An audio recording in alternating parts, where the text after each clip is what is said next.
Let's start off with 2015, where we have DS2 as our choice for the best trap album of 2015. There's a couple other albums that come in contention. I know talking that you like Rodeo a lot, so do I.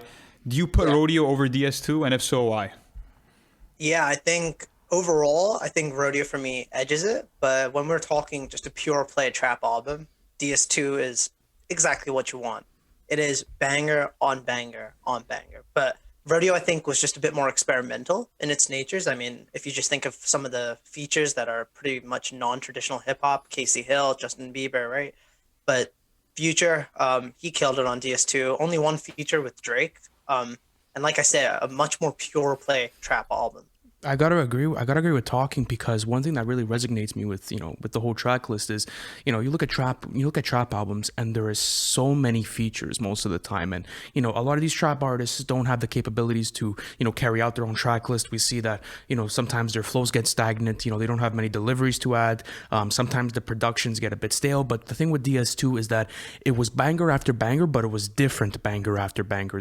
Not one song on that track list sounded the same, and that's what hits home with me is that Future was able to make this coherent track list, but everything sounded perfect on it. So I'm gonna ask you guys, what do you guys like about this album so much, and what's your favorite tracks on the album? I'll start with you talking. Yeah, sure. Favorite tracks. Wow. I think the first one that sort of comes to mind is Where You At with Drake, just because I just mentioned Drake being the only feature. And I think that really propelled them to then go on and make their collab mixtape as well. But one other song that I'd like to point out is Stick Talk. I think it's an absolute raw banger. If you think to the World Star Hip Hop days, I remember watching that on their YouTube page and being like, wow, this is just some crazy energy. And one thing about that song, actually, Michael Phelps, he said that there was a picture of him just being in the zone before the Rio Olympics. And he came out at the VMAs that year in 2016 and said that he was listening to Stick Talk at that time.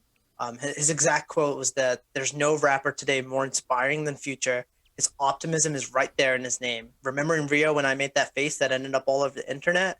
I was in the zone with Future's track Stick Talk. That's crazy. So I think that's one of my favorites on the album. It's exactly what I mean by a trap, a banger. The beat is just ridiculous, and some of the lyrics are a bit out there, very edgy. But for me, it's just so raw. Yeah, and the reason why I think Michael Phelps was kind of inspired by that track is just the amount of energy that Future put into every single song. And he did that by, encapsulating this one sound by focusing on working with just a couple of producers. I mean, Metro Boomin is at the helm of the production here.